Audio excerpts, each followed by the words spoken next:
کہ سجدے کی حالت میں اگر دونوں پیر زمین سے اٹھ جائیں تو کیا حکم ہے؟ سجدے کی حالت میں دونوں پیر زمین سے اٹھ جائیں، ایک ساتھ دونوں اٹھ جائیں تو کیا حکم ہے؟ اس سلسلے میں یہ جاننا چاہیے، میں نے پہلے بتایا تھا کہ سجدہ ہے ہمارے بدن کا جو طرف اسفل ہے، اس لیول پر طرف اعلیٰ کو لے آنے کا نام ہے۔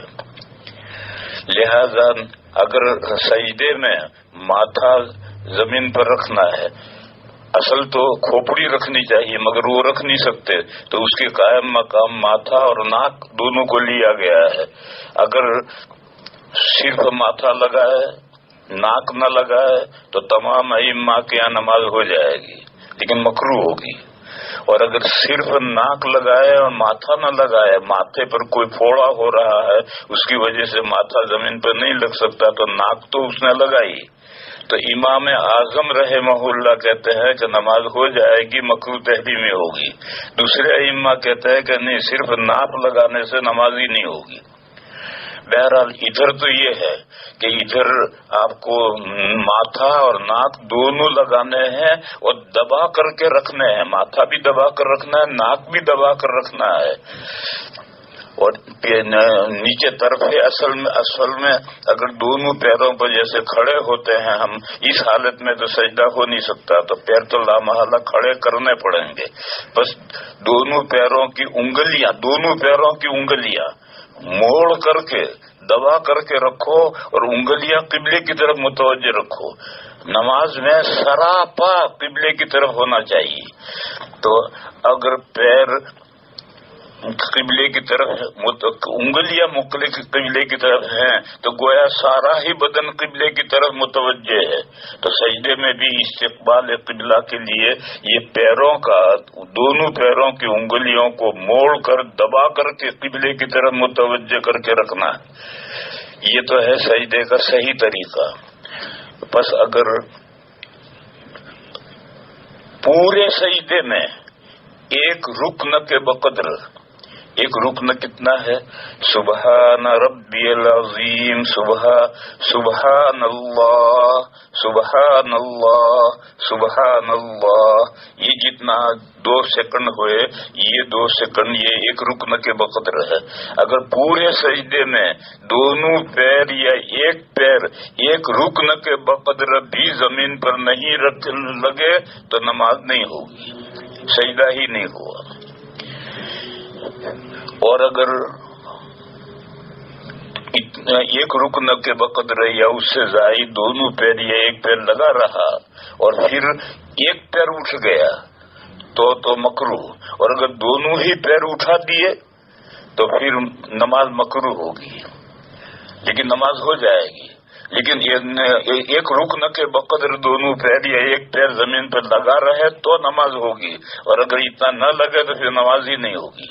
بعض کتابوں میں یہ لکھا ہے کہ اگر دونوں پیر سجدے میں زمین سے اٹھ گئے تو نماز باطل۔ یہ مسئلہ صحیح نہیں، اس کو صحیح ہے نا، اس مسئلے کو سمجھے نہیں ہیں لوگ۔ مسئلہ یہ ہے کہ پورے سجدے میں دونوں پیر یا ایک پیر ایک رکن کے بقدر زمین پر نہیں لگا تو نماز باطل، کیونکہ سجدہ ہی نہیں ہوا۔ لیکن اگر ایک رکن کے بقدر لگا پھر اس کے بعد میں ایک پیر اٹھ گیا تو مکروہ، چھوٹا مکروہ، اور دونوں پیر ایک ساتھ اٹھا دیے تو پھر ڈبل مکروہ تحریمی ہو جائے گا۔ پھر اس لیے بھائیو اس کا خیال رکھنا چاہیے کہ پورے سجدے میں دونوں پیر انگلیاں دبا کر کے قبلے کی طرف متوجہ کر کے رکھنی چاہیے، اور اگر دونوں پیر تھوڑے ایک رکن کے بقدر لگنے کے بعد اٹھ گئے تو نماز ہو جائے گی مگر نماز مکروہ ہوگی۔ بعض مسائل کے سمجھنے میں غلطی ہو جاتی ہے، غلط فہمی ہو جاتی ہے۔ مثلا یہ مسئلہ ہے کہ اگر کوئی شخص بیت اللہ شریف کا طواف کرتے ہوئے بیت اللہ شریف کی طرف دیکھے تو طواف نہیں ہوا، یہ بھی صحیح نہیں۔ اصل یہ ہے کہ بیت اللہ کے گرد گھومنے کا نام طواف ہے. بس اگر کوئی بیت اللہ کی طرف منہ کر کے اس طرح سے منہ کر کے گھومے تو طواف نہیں ہوگا، اس لیے کہ طواف لفظ طواف کی تعریف ہی صادق نہیں آئی. لیکن اگر کوئی طواف سامنے منہ کر کے طواف کر رہا ہے اور اتفاق سے اس نے بیت اللہ کو دیکھ لیا تو طواف کے دوران میں بیت اللہ کو دیکھنا نہیں چاہیے، لیکن دیکھ لیا تو اس سے طواف باطل نہیں ہوگا. تو بیت اللہ ہی کی طرف دیکھتا دیکھتا طواف کا سارا طواف کرے تو طواف نہیں ہوا. وہاں بھی مسئلہ سمجھنے میں غلطی ہوتی ہے. لیکن اگر طواف کے دوران میں بیت اللہ کو دیکھا تو دیکھنا تو نہیں چاہیے، لیکن دیکھا تو طواف باطل نہیں ہوگا. ایک قصہ مجھے یاد آیا.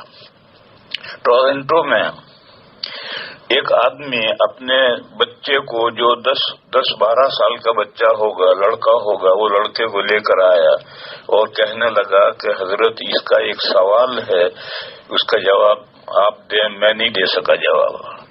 میں نے پوچھا بیٹے کیا جواب اشکال ہے تیرا؟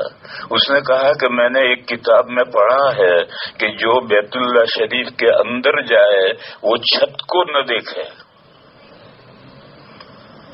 کیوں چھت کو دیکھنے میں کیا حرج ہے؟ کیوں نہ دیکھے چھت کو؟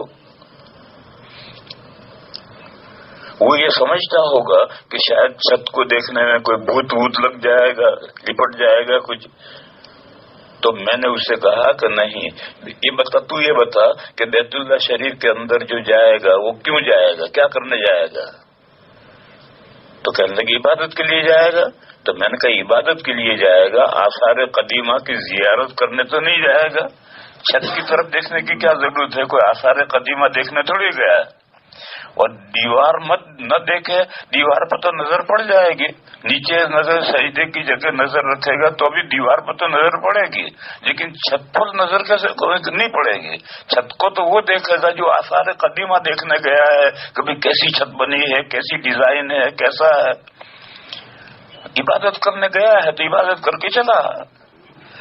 تو اسی طریقے سے یہ جو کہا کہ چھت کی طرف نہ دیکھے، اس کو اشکال ہوا کہ چھت کی طرف دیکھنے سے کیا حرج ہے؟ اگر چھت کی طرف دیکھ لے تو کیا حرج ہے؟ تو میں نے اسے بتایا کہ بھئی عبادت کرنے کی نیت سے بیت اللہ شریف کے اندر جاؤ، آثار قدیمہ کی زیارت کرنے مت جاؤ. اور دیواروں کو مستثنا اس لیے نہیں کیا کہ دیوار پر تو نظر پڑے گی. اسی طرح سے یہ مسئلہ ہے کہ طواف کرتے ہوئے بیت اللہ کی طرف دیکھے گا تو طواف نہیں ہوا. تو دیکھے گا کہ یہ مطلب ہے کہ بیت اللہ کی طرف ہی دیکھتا دیکھتا گھومے تو طواف نہیں ہوگا. اس لیے کہ کسی چیز کے حولہ اس کے ارد گرد گھومنے کا نام طواف ہے. اسی طرح سے یہ مسئلہ بھی کتابوں میں لکھا ہے اور لوگ غلط سمجھتے ہیں کہ اگر سجدے میں 2 پیر زمین سے اٹھ گئے تو سجدہ نماز باطل. ایسا نہیں ہے، بلکہ مسئلہ جو میں نے سمجھایا کہ دونوں پیر پورے سجدے میں صحیح زمین پہ لگے رہنے چاہیے اور انگلیاں دبا کر موڑو اور انگلیاں قبلے کی طرف متوجہ کرو. جیسے ماتھا اور ناک دبا کر رکھنا ہے اسی طرح یہ بھی دبا کر رکھنا ہے. لیکن اگر ایک پیر اٹھ جائے، ایک رکن کے بقدر پیر رکھنے کے بعد ایک پیر اٹھ گیا تو مکروہ، اور دونوں اٹھ گئے تو ڈبل مکروہ.